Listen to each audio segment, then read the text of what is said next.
মাওলা আলী আমার হুজুরকে একদিন ডাক দিয়ে জিজ্ঞেস করছিল আস্তে, হুজুর আপনি কে?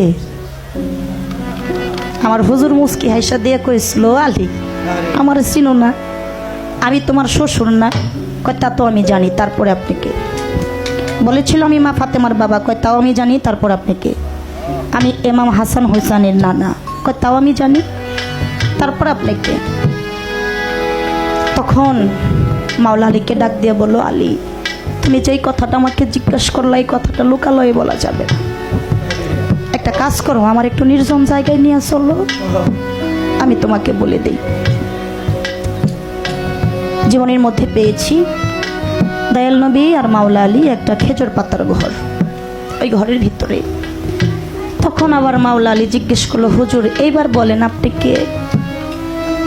আমার দয়াল নবী মাওলা আলীর কাছে যাইয়া বগল তল দিয়া দুটি হাত দিয়া কর্ণের কাছে পবিত্র মুখখানা লাগাইয়া বলল, আলী আমি যে কে আমারে দেখে আর আল্লাহ দেখার বাকি থাকে না।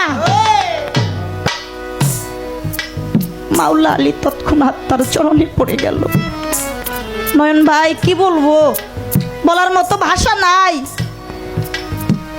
নামাজ পড়ি, কালেমা পড়ি, এত কোনো সমস্যা নাই, কিন্তু আমি তো আমার জ্যান্ত কালেমা রেছিলাম না। এই যে কালেমা পাঠ করি, কালেমা তাইয়্যিব লা ইলাহা ইল্লাল্লাহু মুহাম্মাদুর রাসূলুল্লাহ, একজন ভক্তের জন্য কালেমা কি কি পড়ার বস্তু বাবা? কালেমাটা দেখার বস্তু। আমার দয়াল নবীর একজন ভক্ত ছিল ইবনে উরাকা, মৃত্যু সজ্জায়।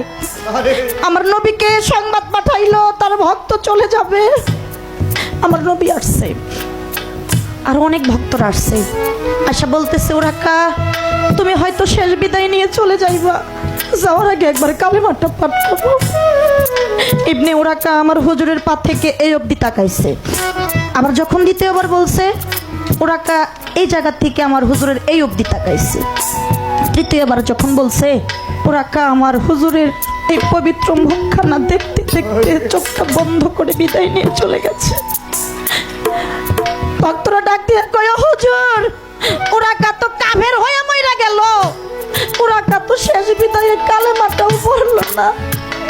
আমার দিনের নবী দুইটা চোখের পানি ছাইরা দিয়া উরাকাকে বুকের সাথে জড়াইয়া ধইরা চিৎকার দিয়ে বলেছিল, উরাকা কালেমা পয়রা কি করবে?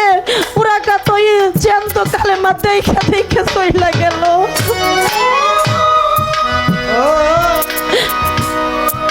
রফিকুল সালাম আমার ভাগ্যে হয় কিনা আমি জানি না, আমার ভাগ্যে হবে কিনা আমি জানি না। তো কালেমাটা পড়ার বস্তু না, কালেমাটা দেখার বস্তু। এটা শুধু আমি বলেই গেলাম, কিন্তু আমি তো প্রকৃতপক্ষে করতে পারি নাই। জনমটা তো আমার বৃথা বৃথা চলে গেছে।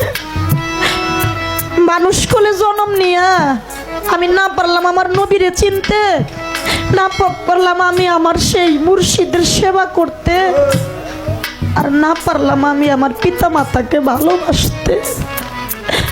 আমি কোনোটাই করতে পারলাম না। বিচ্ছেদ গান কি বাবা? যার ভিতরে আছে সে তার জন্য বিচ্ছেদ। রফিকুল চান, যার ভিতরে নাই সে তার জন্য হয় না বিচ্ছেদ।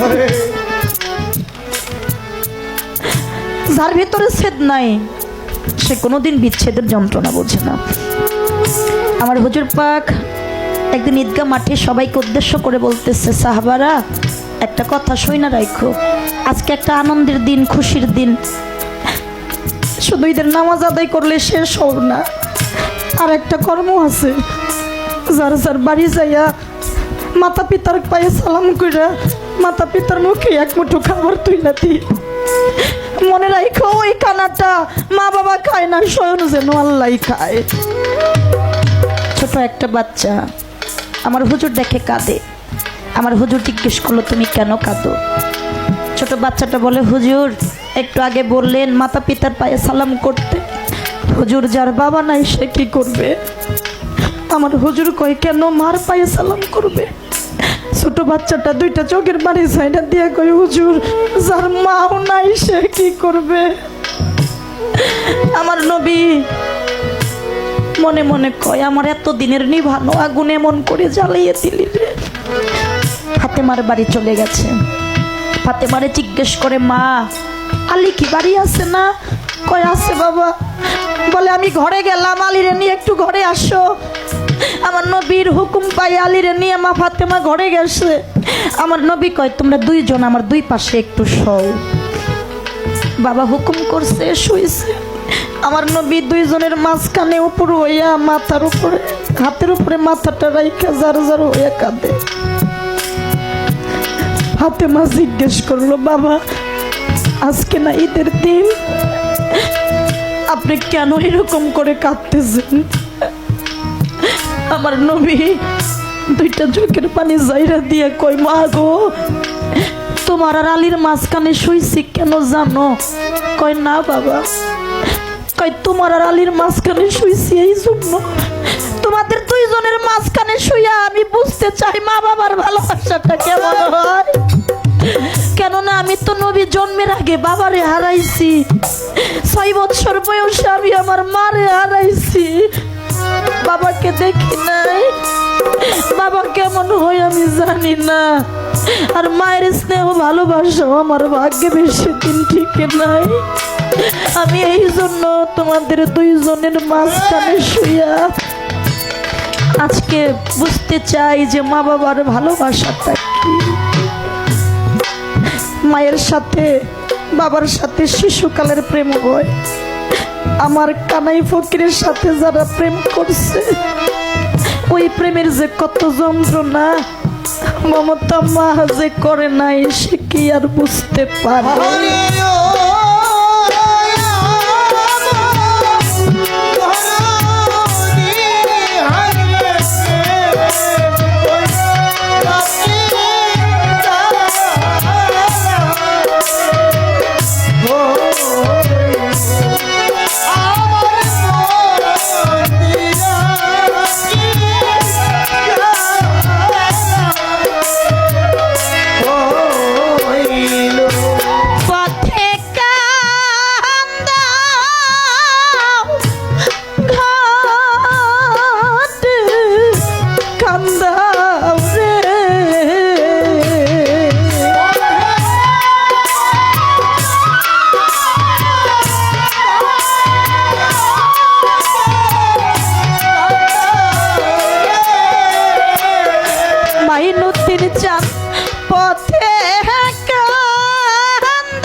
আমার নবী একদিন বন্ধু তাহেরকে নিয়ে মাঠে খেলা করে। রৌদ্রের মধ্যে দ্বিগুণ সন্তান খেলা করে বাবার কিন্তু কষ্ট লাগে, প্রচণ্ড রোদ তো। ওই রাস্তা দিয়া তাহেরের বাবা হেঁটে হেঁটে যায়, সন্তানকে দেখছে রৌদ্রের মধ্যে খেলা করতেছে, দৌড়াইয়া যায় আর তাহেরকে কুলে নিচ্ছে। কুলে নিয়ে গালে মুখে চুম্বন করে দুইটা খুরমা খেজুর হাতে দিচ্ছে। এই দৃশ্যটা আমার নবী দূর থেকে দেখছে। তাহেরের বাবা চলে যাওয়ার পরে আমার নবী তাহেরকে জিজ্ঞেস করে ও বন্ধু যে লোকটা তোমার এত আদর করলো ওই লোকটা তোমার কে হয়? তাহের একটু মুচকি হেসে দিয়ে বলে কেন বন্ধু তুমি জানো না? ওই লোকটাই তো আমার বাবা হয়। কেন তোমার কি বাবা নাই? আমার নবী দৌড়িয়ে চলে গেছে বাড়িতে, তখন ছোট। মাকে জিজ্ঞেস করে, ও মা, আমার বাবা কোথায়? আমার বাবারে দেখাও, আমি আমার বাবার কাছে যাবো। কত সন্তানেরা বাবা কইরা ডাকে, আমি ডাকতে পারি না, আমার বাবা কই? মা না কোনো কিছুতে উপায় না দেখে আমার নবীকে নিয়ে শ্যাম শহরে রওনা দিছে। দূর থেকে দেখায় দিল, ওই যে মোহাম্মদ, যাও, তোমার বাবার রওজাটা দেখা যায়। আমার শিশু নবী দৌড়াইয়া রওজার মধ্যে পড়ে গেছে। কেঁদে কেঁদে কয়, বাবা, ও বাবা, তুমি একটাবার উঠো, আমি তোমার কাছে কোনো কিছুই চাই না, তুমি শুধু উঠে আমার একটু কোলে নাও, আমার একটু আদর করো। বাবা আর উঠে না। এদিকে আল্লাহর আদেশ পাইয়া আজরাইল মা আমেনার জানটাও কবজ করে নিয়ে গেছে। আমার দয়াল নবী পিছন থেকে তাকায় দেখে মাও যেন মাটির মধ্যে পড়ে গেছে। রফিক চান দৌড়াই আসছে মায়ের কাছে, আয়সা মারে ডাকে, মারে লাড়া ছাড়া দেয়, মা আর উঠে না।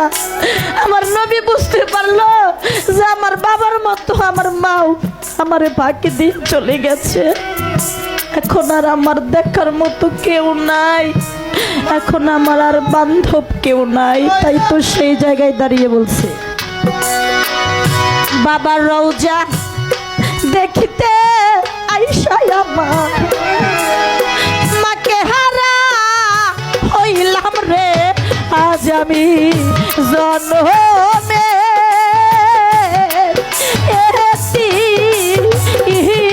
মোরে হইলাম আমি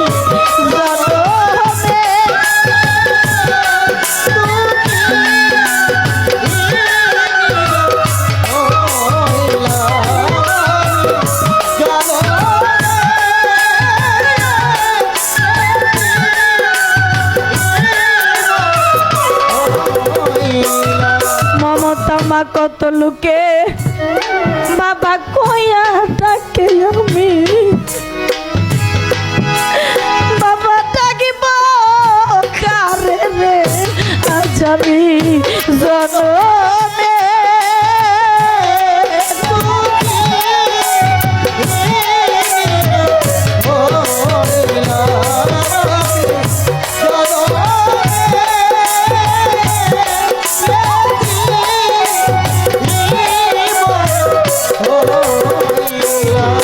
আজকে কত মানুষ দেখি দরদের মা,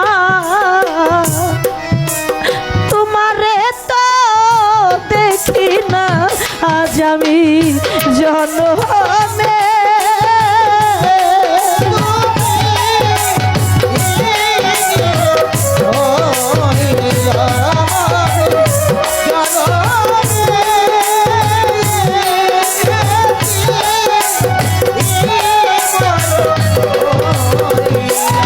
ওরে একজন মাই জানে সন্তানের জ্বালা রে, অনেকে তাই বুঝে রে, আজ আমি জন্মে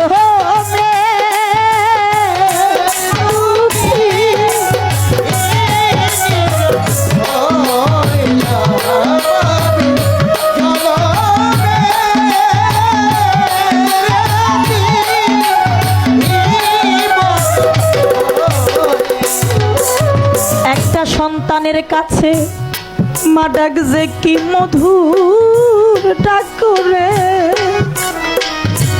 আমার মতো যার গেল হারাইয়া রে, আজ আমি জানা